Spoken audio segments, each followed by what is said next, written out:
Hey everybody, Mark Arinsberg here with the Purenow Show. This is episode number 26. My guest today is Maxx Burman. Max is the co-founder of KitBash3D, a company named the top 10 most innovative companies in video gaming. But before he started this, he spent over a decade in the film and game industry as an art director and matte painter, working on such films as Godzilla and Iron Man 3. Here we go. Hey, Max. Hey, Mark. How you doing? I'm excellent, thanks. How are you today? I'm doing great. Awesome. Thanks so much for coming on the Purenow Show. Really appreciate your time today and really excited to talk to you about your career and all that goes along with that. Of course, yeah. Thank you for having me. Well, you look very young, and I see that you started your career at 18. So I can't even imagine that this body of work that you've created all fit in to between 18 and wherever you are now. Yeah, I'm a lot older in VFX years. Well, you've done a really good job of making yourself look very young through whatever software you're manipulating right now.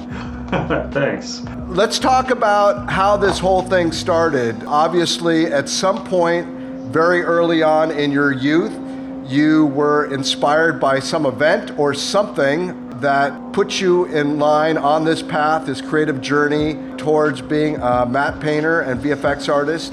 Can you tell me kind of where that all started, how you first got the inclination that this was something you wanted to pursue? Sure, yeah. I think a lot of people in this industry have that movie or that game that kind of pushed them over the edge for it. For me, it was The Matrix. I saw The Matrix when I was a kid and just thought, oh my God, what is this? This is what I want to do. I want to make whatever worlds they're making, and then started to learn like, oh, this is CGI and visual effects, and started to dive more and more into that world. And throughout my teenage years, I was playing on Photoshop and doing design challenges online in different forums and kind of competing in design battles. And then my parents found the school Gnomon, and that just opened my eyes even more of like, oh, there's a lot of other people who are really interested in this stuff too. So I started taking Gnomon classes at night and interning at different studios during the day, and kind of got my first job and never looked back. You apprenticed with Sid Dutton. So how did you end up with the opportunity to work with Sid, one of the godfathers of matte painting? How did that opportunity present itself, and how did you take that experience and move your career forward? Yeah, I got really lucky with that. When I was 18, college wasn't for me. I knew that I didn't want to go to a four-year school. I knew exactly what I wanted to do. I wanted to work in visual effects. So instead, I went down the phone book at the time and looked up every visual effects studio in LA. And I called every single studio and just offered to work for free. And the funny part about that is out of 200 studios, and going in alphabetical order, Zoic with a Z was the only one who said yes. It's the last number in the phone book. But they said yes, and they gave me an internship. And I started interning there as much as I could get on a computer and paint. There weren't a lot of matte painters there, and that was something I was really interested in. So I got a lot of opportunity to work on shows during my internship and got hired on full-time pretty soon. And then while I was there, I was kind of the only matte painter there, and all of a sudden Sid Dutton joins the studio as the matte painting supervisor to run the matte painting department there. And I think there was a little surprise when he came in and realized that I was the matte painting department. And there wasn't anyone else here. But he was wonderful with that. He really took me under his wing as a true mentor and would give me art history lessons, would bring in old oil and glass matte paintings, would show me old techniques. And it was a really special time to get to learn from him. Yeah, it sounds like he was kind of your creative surrogate father for a while. Definitely. I've been blessed to have a few of those in my career. Obviously, this was your destiny. You've gone down this path. You've hit all the right things at the right time. So you're at Zoic, you've worked with Digital Domain and Sony, ImageWorks, The Mill, all these top-level, high-end studios very early on in your career, which obviously set you up to be in business for yourself. Tell me how that played out for you after Zoic, where your journey started to continue on. Yeah, I mean, it was a lot of moving for a couple of years. After Zoic, I went to Stargate Digital and met another amazing mentor, Cedric Tomacruz. At the same time, I was working for PlayStation, so I would do my days at Stargate and my nights at PlayStation. Went back to Zoic as a lead matte painter about a year later. Got to start to manage teams and learn what that was about. I went to Sony ImageWorks and tried out animation, was on Hotel Transylvania, and I wanted to see what the animation world was about. Did a bunch of commercials, NPC, The Mill, PsyOp, kind of jumping around those to see, hey, what's this commercial world? Digital Domain was one of my favorite studios and did quite a few films with them, quite a few films with MPC. So really just kind of jumping around and usually 2 to 3 jobs at a time, just because I was so grateful to get to do it every day, grateful that people were going to pay me to paint, and so excited about the types of projects that I was able to work on that I wanted more and more and more. Is there creativity in your family, your mother or father? Are they any way immersed in the creative world, or you just kind of sprung out of this inspiration that you got from the Matrix? No, I joke that I was born into this, that if I had been a doctor or a lawyer, I would have been a disappointment to my family. Both my parents are makeup effects artists in the film industry. My grandparents were artists on both sides.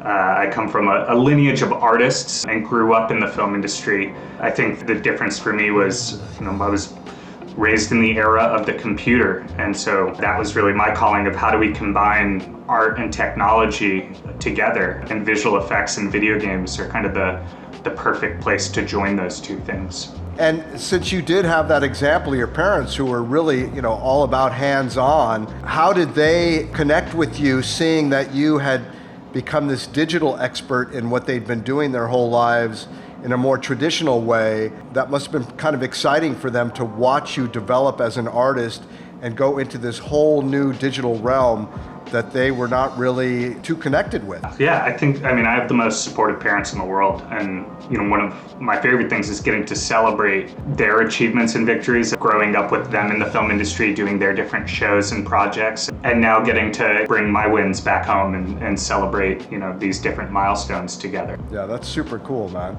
You're going through all these stages of getting all this diversity and types of experiences from these different studios, then you decide you want to do your own thing.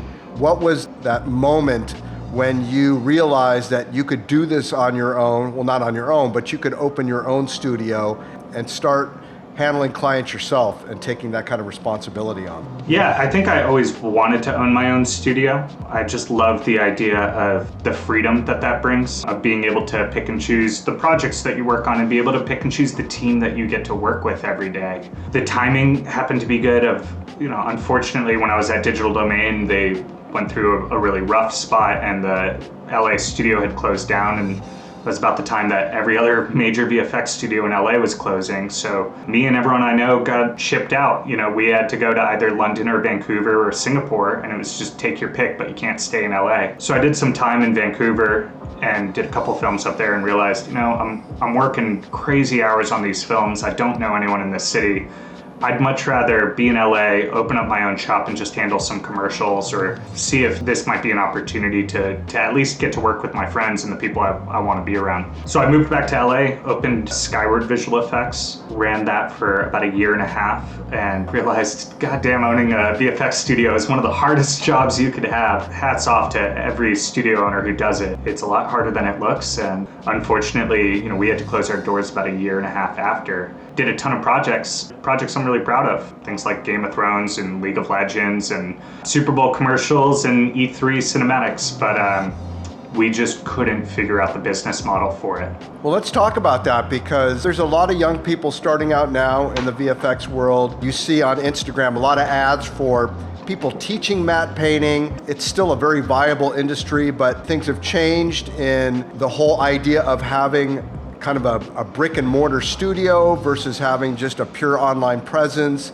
How did the timing of you starting your studio and to the point of you closing your doors, what was that chain of events of getting all these amazing jobs in and then having to shut the whole thing down? Yeah, I think the big thing was that I wasn't well versed in business at that time. And, I thought that the main part of owning a studio was just doing great work. And that's important, but that's table stakes when you're running a studio. You have to do great work to keep the doors open.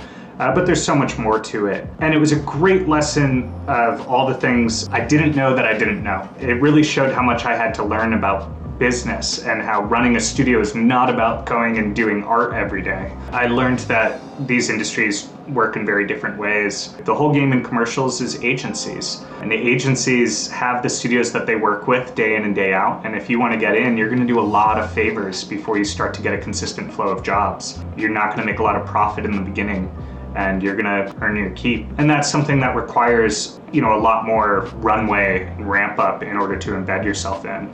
Game cinematics and TV series are a similar way. It's hard to get established and build those relationships. So, I think we did great work, but at the end of the day, it wasn't about whether or not we could deliver great work. It was about how well were we actually able to build the connections with the clients that we needed and run the business in a profitable way. And visual effects in general, very slim margins, which makes it even more dangerous. So what did you learn from that? How did you take this information that you gleaned from that experience and go to the next level of your professional career? Yeah, when we closed the studio doors, I had a couple offers on the table of going and joining as an art director at a few different studios, which was great. It was definitely a tough time and a sad time, but the big thing was making sure that everyone at our studio had a job waiting for them, that everyone landed safely at a studio that they were happy at, and anyone who wanted to come with me could. And I ended up working at a studio called Elastic as the art director over there. And that time, I really spent the 6 months after we closed our doors just studying business, trying to figure out what happened really, and realizing hey, this is something I have to learn. So I read every book, took every class that I could. Luckily, there's a lot of amazing universities that put all their business classes online for free, and I just binged them and just really studied it to really understand it and say, this is the new craft that I have to learn, and I have to dedicate myself to it the same way I've dedicated myself to map painting or art directing for the last decade. You're listening to The Purenow Show, a creative podcast for creatives presented by Balance. Well, that's really valuable information because typically speaking, the creative individual, the artist, is really lacking in that professional side, the business knowledge, in order to maintain a career. There's so much responsibility with knowing how to not just get business, keep business, manage clients, keep the monetary flow going. There's a lot of money going out as much as there is coming in. What were some of the key points that you learned about that you were able to leverage later on and have some success going forward? I think one of the big things I learned was, as creative people, we overvalue the product. I think that's a big one. A creative person will say that a great product is 80% of the battle. Someone in the marketing world might say that it's 20% of the battle. So there's a pretty big mismatch there. And by overvaluing the creative, we're undervaluing everything else that's around it. An example I like to use is the Live Strong bracelets, Lance Armstrong bracelets. Was that a great product? I don't know, not particularly. It was kind of a rubber band on your wrist. They sold millions of them because of the branding, the messaging, what it meant, the way they were able to market it. And so you look at that and you say, hey, a not great product can be wildly successful, and a great product can be not successful at all.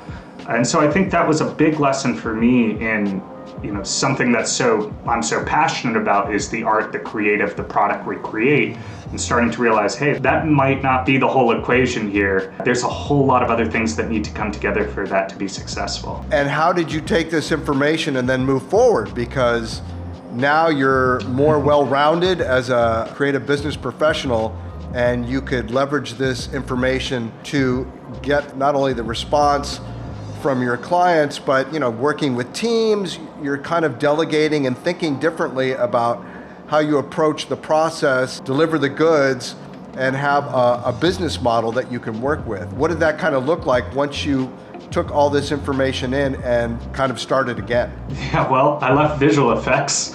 That was step one. I love visual effects, but for me, I realized for what I'm looking to do, I needed to go explore the other side of this. Luckily, I had a great friend who was kind of coming to the same point in his career. We had both been in Hollywood for a decade and realizing we're not really finding the creative freedom that we wanted in Hollywood. It's insane that you could work on these big projects and have continued success in your trade, and yet, at the same time, you don't get to make the creative calls here. And that's something that we didn't want to do anymore. So we really came together and said, what if we started a company with the idea of how do we create without permission? how do we make the things we want to make without the client? So we started a publishing company, so the complete opposite end of the spectrum of focusing fully on marketing, of how do we connect a product to the consumer, and saying if we can change how we build stuff, if we can own the product and the entire pipeline from the soil to the hands of the consumer. And this is now possible because digital distribution has changed, digital marketing has changed. So let's focus on digital marketing and distribution and PR and branding, and then we'll build our own products to put through that pipeline.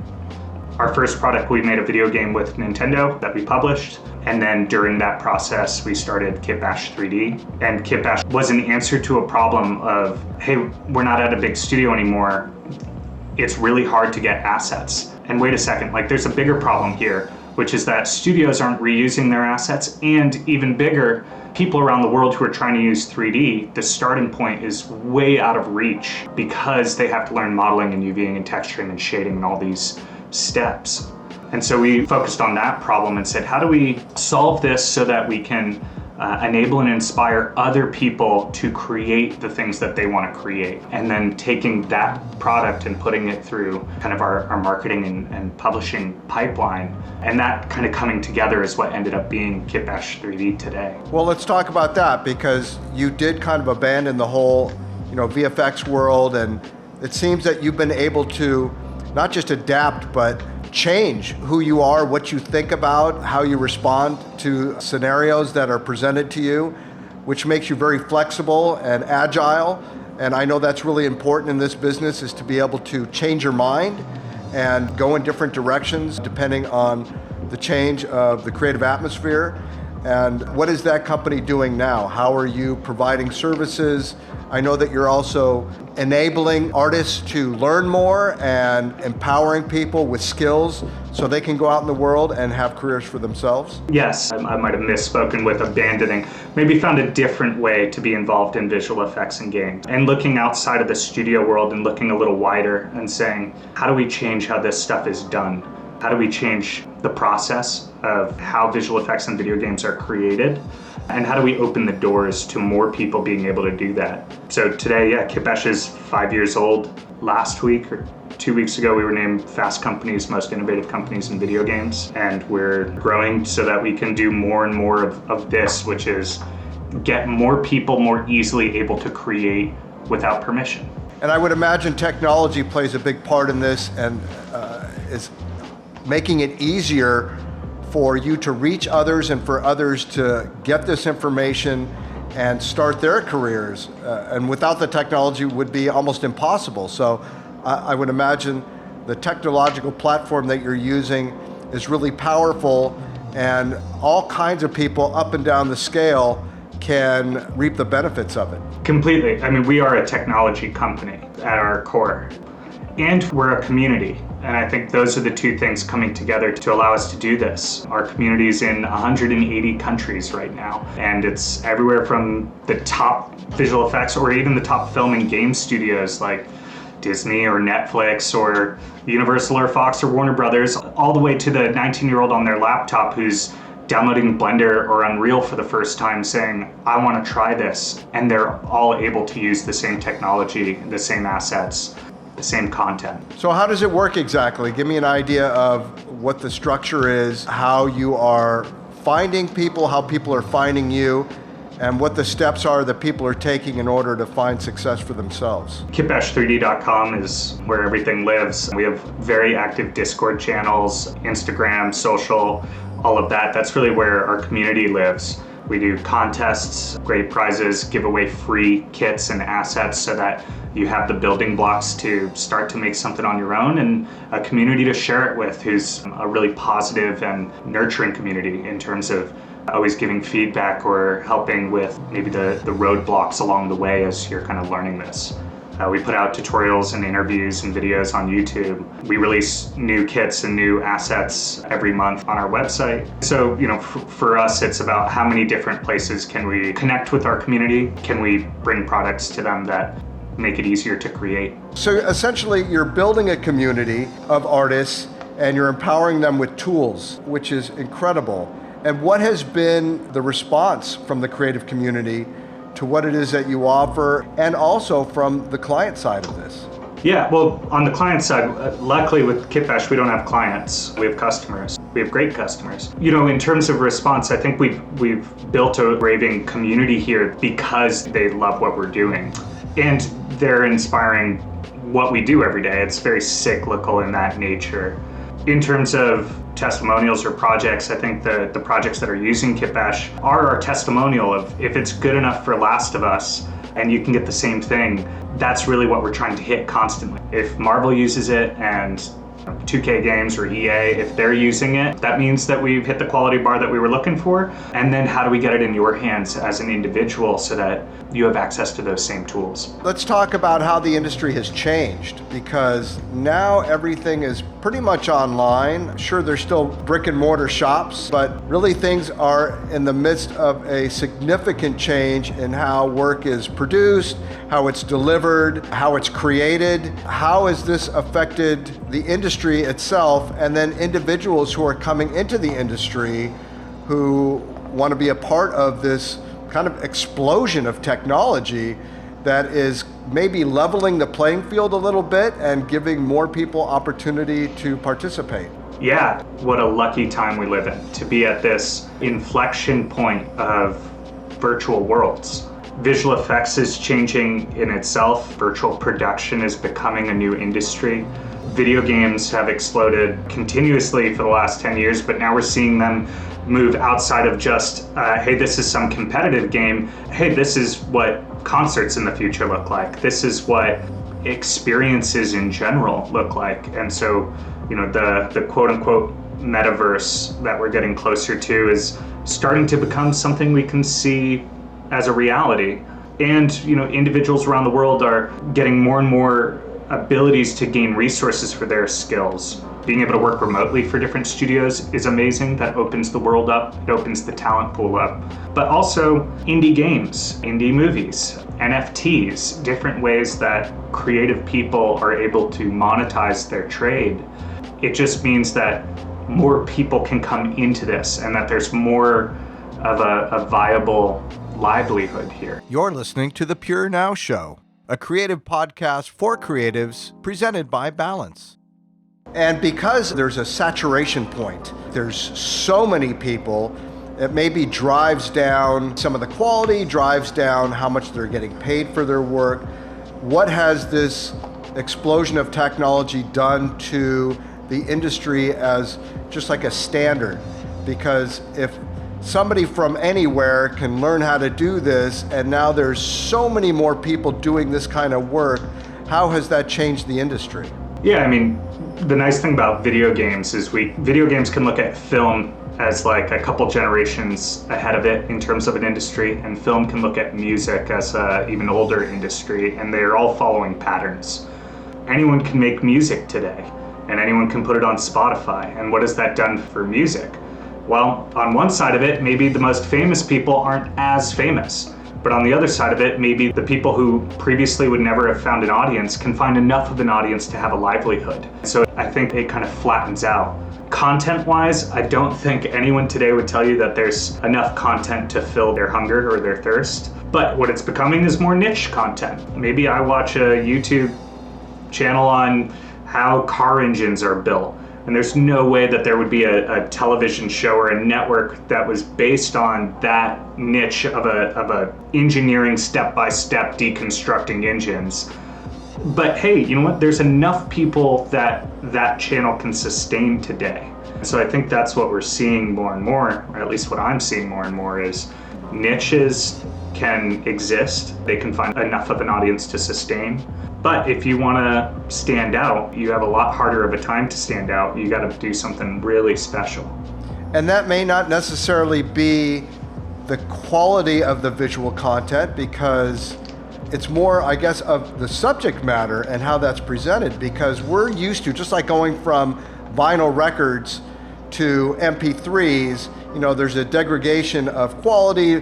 We're not even aware of it anymore, because all this innovation and technology has kind of maybe desensitized us to being able to recognize or even care so much about certain levels of quality, because we're watching cat videos and all these things that are more about the actual content than the quality of the content. There's so much information out there, there's so much content, and not everybody's using super high-end equipment. It's more about the story, the narrative, it's more about the content itself versus the quality of the content. How has that played a role in your business, whereby you're really, you're still producing this super high-end content, visual effects and all these things for motion picture, television and whatnot? How has that kind of scaled how we perceive the content and what's being created these days? A big difference, I get to be a little bit on the sidelines of some of this because we don't produce the content for films. We produce the tools to help other people make the content, which is just a different positioning. But when I look at the people who are making content today, it kind of goes back to that idea of don't overvalue the product, because one of the most important things is going to be, can you find your audience? Can you connect the thing that you make to the audience that's going to love it? And that becomes the differentiator here. In a world of noise, it's can you get your song to the person who's going to love it? Right. And that's really it too. It's more about the quality of the content itself and how that appeals to the viewer or listener versus the big bang buck theory of big productions and lots of money spent on these productions and all that it entails. Everybody's an artist now. Not that anybody potentially couldn't be an artist before, but the tools are available that were never available before that people can leverage on the fly. How has that empowered you and people that come to you to potentially start a career that maybe never would have occurred to them before? First of all, I think it's a great thing when everyone feels empowered to express their creativity, and everyone can be an artist if they want to be an artist, and giving them the tools and the ability to do that, that's a wonderful thing. And there is the fear of, hey, there's not enough to go around, so let's block everyone from coming in here. That's an irrational fear here. There's plenty to go around. There's plenty of new voices who can create content that will appeal to a new audience who doesn't know that they want to hear that voice. So I think that that's an amazing thing. And I think there's always that world of, well, if anyone can create it, is anyone going to do big projects anymore? Everyone was afraid that television was going to kill the film industry. Well, film and TV have coexisted for a long time. There's that same way of will YouTube kill blockbuster films? No, YouTube's huge and we're still getting movies like Dune. So I think that there's always going to be an audience for both. So now you have this whole new business model that you're working with. It's working well. How is new technology going to impact what you're doing? Are you introducing things as they come along? What is your place? What is your role in continuing to develop what you have going on now? Where we see our role, I think, is I look at the internet, and the internet is only possible because anyone can build a website and we can connect them all together. And that's what made the internet hit a critical mass. And we look at the same thing with the 3D internet or the metaverse or the digital twin or whatever anyone wants to call it. And we really do believe that hey, this is possible, but it's not inevitable. And for us to make that happen, anyone needs to be able to create a 3D experience without any prior knowledge and share it with a friend. And we need to be able to connect those things together. And so what our role in that, trying to push that ball forward, is how do we solve the problem of the blank page? How do we give people all of the building blocks they need to be able to create those 3D experiences easily? And that has a whole host of technical challenges that we have to solve. We're really focused on one part of this challenge. So we're always developing new tools. We're always trying to push the boundaries of this.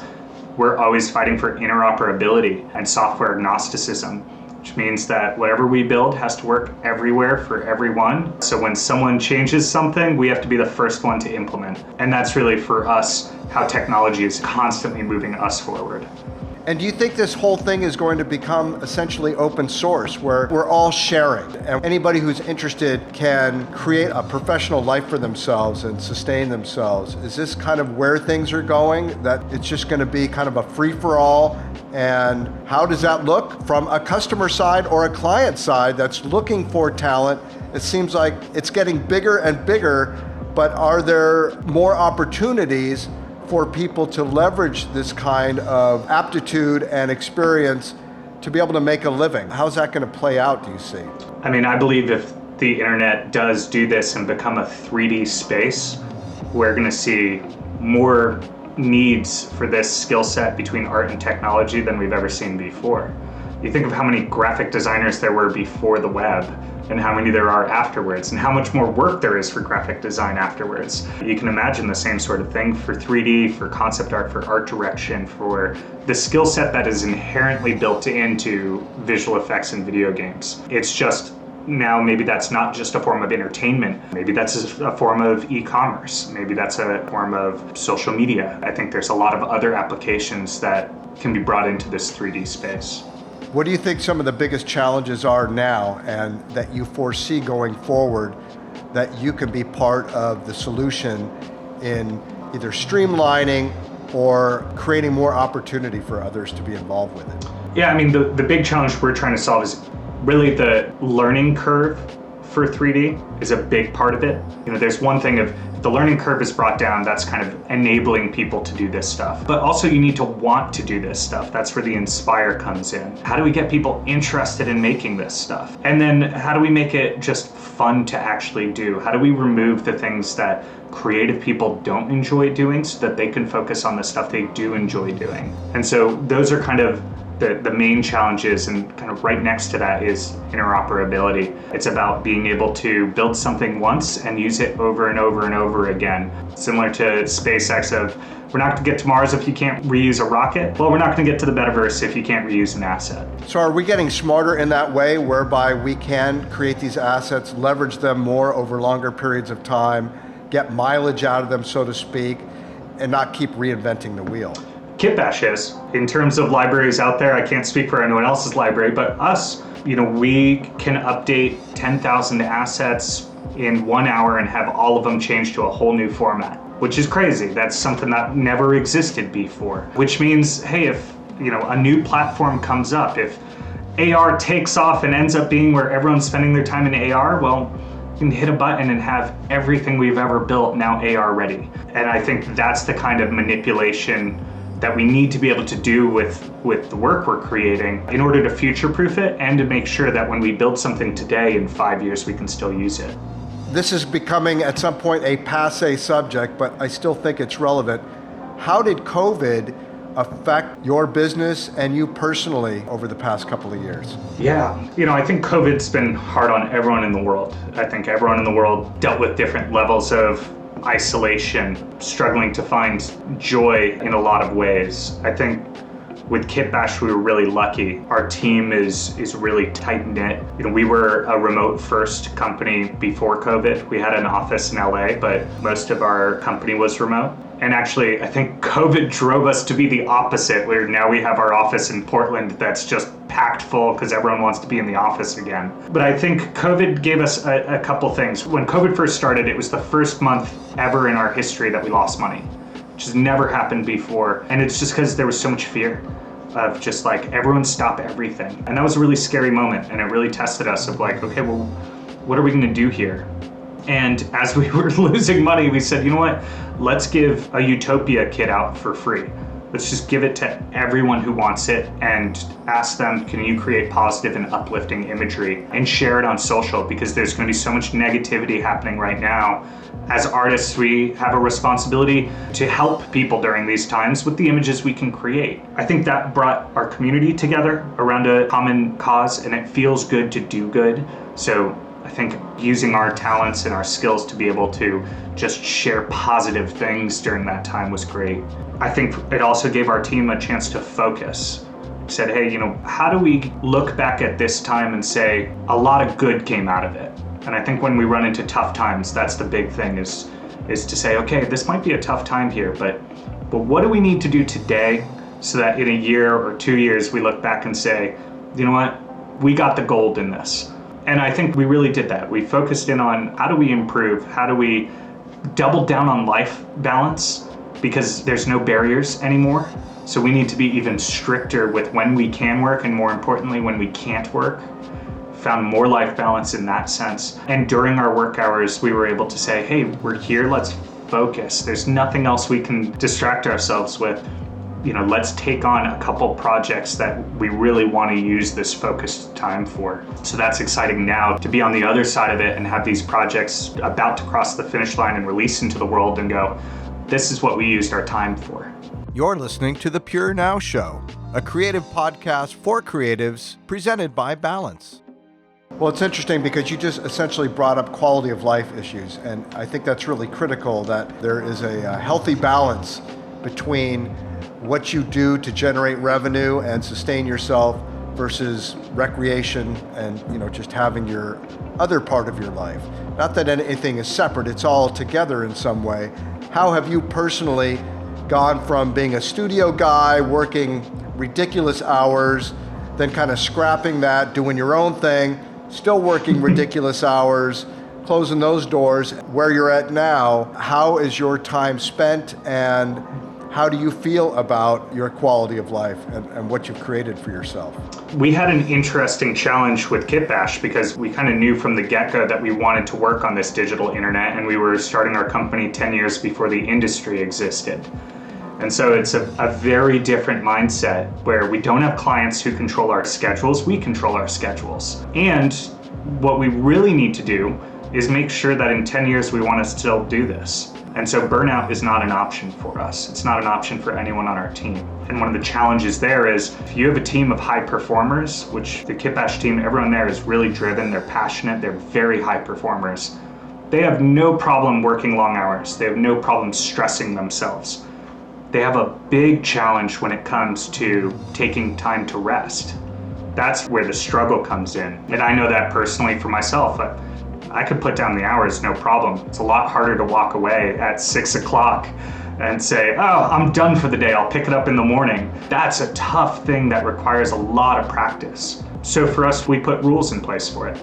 I'm not going to tell you when to work. You're going to work as much as you possibly can. We're going to tell you when you're not allowed to work, and we're going to enforce it, and we're going to practice it as an example from the top down. Every person here, no department head or manager here is going to work on a weekend. They're not allowed to, because if they do, it makes it seem like an expectation for everyone else.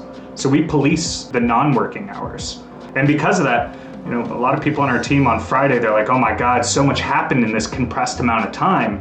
But they all slept. They all had full lives in before and after work. And when the weekend comes, they're not allowed to touch it. And on Monday, you're excited to get back in and do it. I don't want your 12th or 13th or 14th hour here.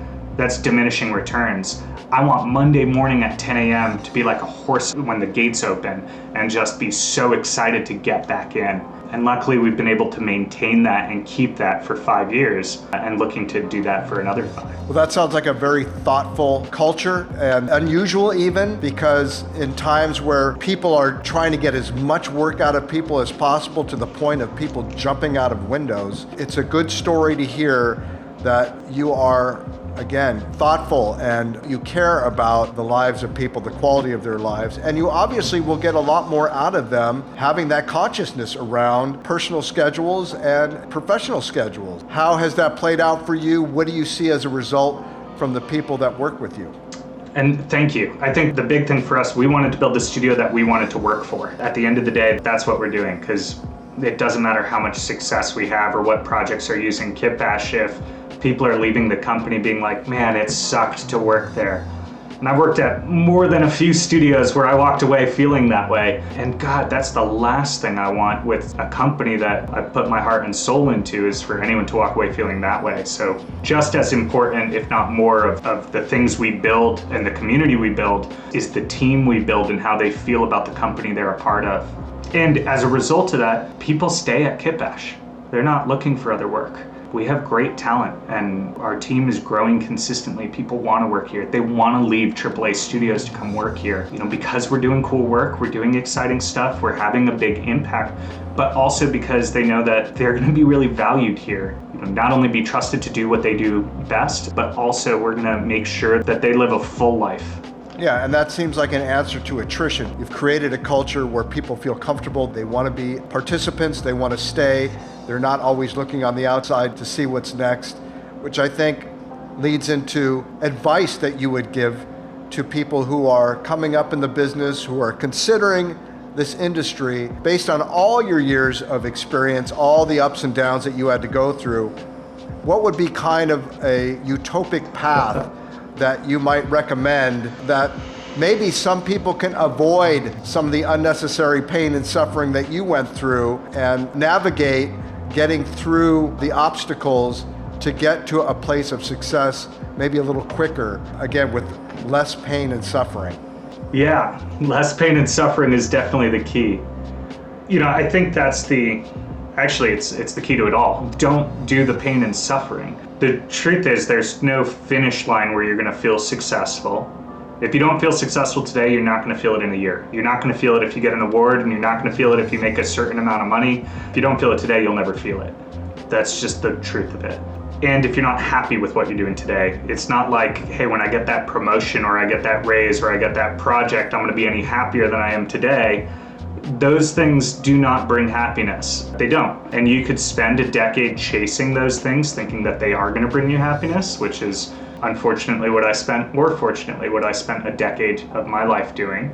Or you can kind of realize it, which I realized after I had gotten the accolades that I was chasing, after I had gotten the paychecks I was chasing, the titles, the projects, all of that, realized afterwards, none of those things are actually gonna do it. It's about waking up in the morning excited about what you get to do that day, pacing yourself so that you don't burn out, and leaving at a reasonable hour and doing something else that you also enjoy so you have something to mix it up. Be with other people, with friends and family. Do things that make you happy every day and feel successful every day that you get to make that choice. That would be my advice. Realize that there is no finish line here, and make the decision to feel successful and happy on the journey. And if you don't, nothing's going to change that. Yeah, clearly it's not about the future. It's being present and being good with what you have now and just enjoying whatever the path, the journey is. It's very sound advice. Tell me a bit about Learn Squared. Yeah, Learn Squared really opened my eyes to this whole art community. Luckily, Ash Thorpe and I were chatting about his new school when he launched it, and asked if I would do a map painting class, and I did. And it was kind of the first time I had taught or mentored other people. And then I went on a little speaking tour afterwards, and all of a sudden all these artists in different countries knew me as if they had known me for years, and I'd never met them before, and it was like, wow, this is crazy.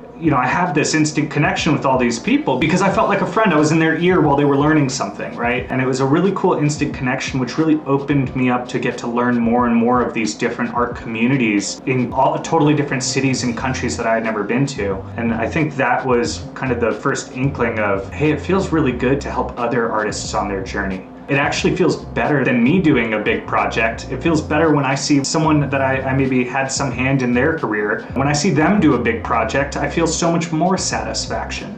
Learn Squared's just been an amazing experience of learning how to give back to the community. I don't know if we would have been able to start KitBash had I not gotten that little taste of that with Learn Squared. You're obviously doing what you love, become a facilitator to help other people discover what they love and how to help sustain themselves. If you could not do any of this that you're doing now, what would you want to be doing?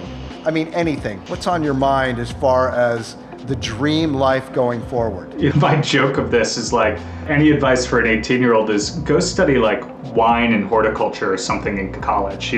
If you go study the wine industry, you're gonna live in the most beautiful places, being surrounded by amazing food and drinks at all times. But honestly, that would drive me nuts. I can't stay still. I'm like a hummingbird almost. Always need to be in motion. It would be really hard to not do what I do now. It's just happened to make a job for myself that fits perfectly with my personality and my energy and what I need for fulfillment and for connection and all of these other things.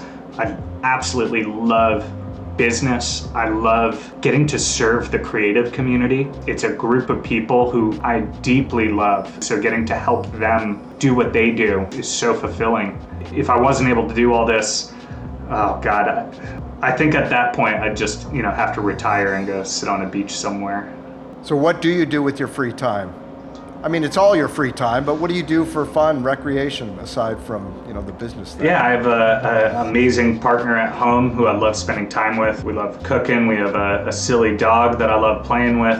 I just moved to Portland about a year ago. We opened our office here and exploring a new city, new restaurants, new bars. Lots of friends up here who I just like spending time with. So I think the big thing is getting time with friends and family. And when I need some recharge time, it's just pick up an Xbox controller and get a couple hours of just mindless, go shoot some things. Well, Max, it's been really great to have you on the show. Really appreciate you sharing all your stories and your advice, your adventures. And I want to thank you for supporting the creative community, giving people opportunities that they would not necessarily have available to them so they too could find the passion that you have found in the work that you do. Oh, well, thank you, Mark, and thank you for doing a show that spotlights amazing creative people and inspires this community as well. So it's my pleasure to be on here.